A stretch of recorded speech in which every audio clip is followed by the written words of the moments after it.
And South Africa dares even issue threats about what is likely to happen after that, and so on and so forth. Of course, we will see what threats they are talking about. Maybe they should have done that exactly for which they have been issuing threats. They should have done it. Hey everyone, welcome back.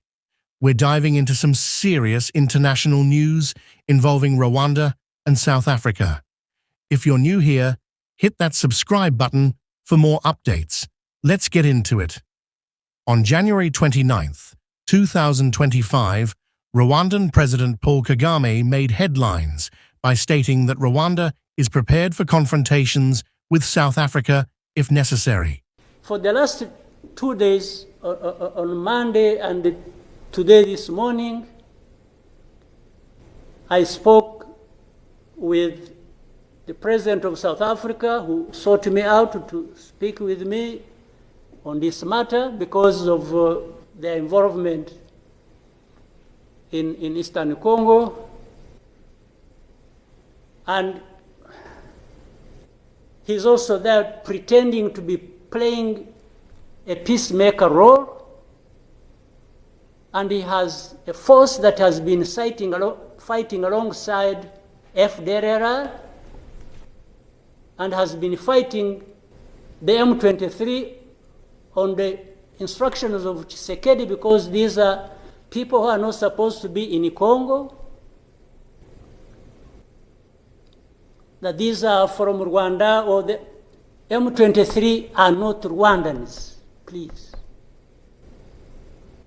These are Congolese, and one time he accepts it, then another time he says no, part of it is yes, and then the other part is from Rwanda, and these are he keeps on going. And how do we, leaders of our own countries, accept this to go on forever and just accept that we shall be manipulated by Tshisekedi or whoever is supporting him? And South Africa dares even issue threats about what is likely to happen after that, and so on and so forth. Of course, we will see what threats they are talking about. Maybe they should have done that exactly for which they have been issuing threats. They should have done it to clean up the mess in Eastern Congo, or to fight back those who have been trying to clean up the mess. So then you have the whole international community just confused. They talked about Rwanda, they talked about the Nairobi process. Honestly, even here, maybe you will help me understand what all this means. The processes became an end in themselves. And the people leading these processes became more important than the results of the processes. The Nairobi process became a Uhuru process.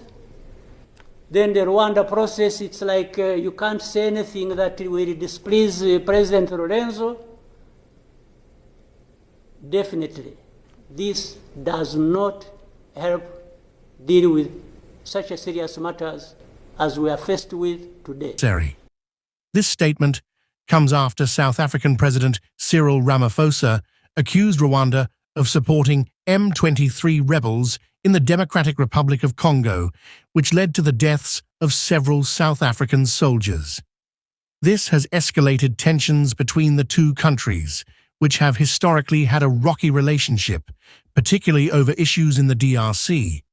Kagame criticized South Africa's military involvement in the region, suggesting that their actions were not peacekeeping, but rather offensive, aimed at supporting what he describes as genocidal forces against Rwanda. City of Goma, an area plagued by violence and instability for many years. The primary threat in this area comes from the rebel group that is alleged to be armed, supported, trained and accompanied by the Rwandan Defense Force. SAMI DRC conducted its mandated tasks and, in the process, faced intermittent bombardment from M23 throughout the year 2024. In response, our forces executed counter-bombardments. On the fateful day of 23rd January 2025, the M23 rebels launched a full-scale attack on our troops in an attempt to take control of Sake, aiming to gain access to Goma, the provincial capital of Eastern DRC. Fierce fighting ensued, and our soldiers displayed extraordinary bravery and determination.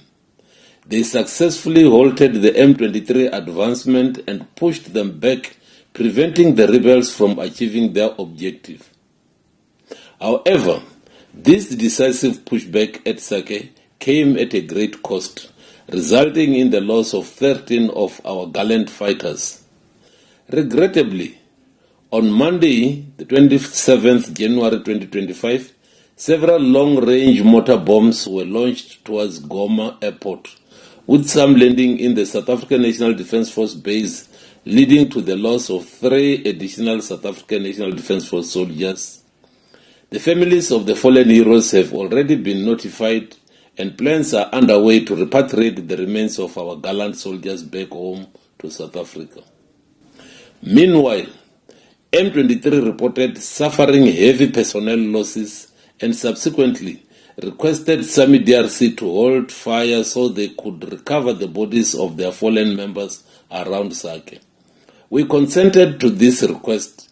However, SAMI DRC set conditions, including a demand for the safe passage of injured soldiers to Goma for medical treatment.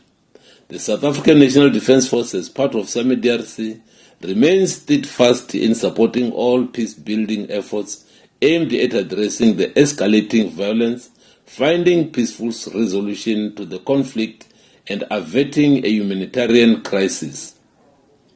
At this painful moment, we lower our banners in honor of our fallen heroes and the ultimate sacrifice they have made.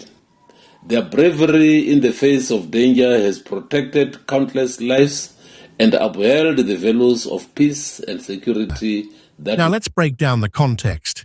The conflict in eastern DRC involves numerous groups, but the M23 rebels have been a focal point, with allegations of Rwandan support.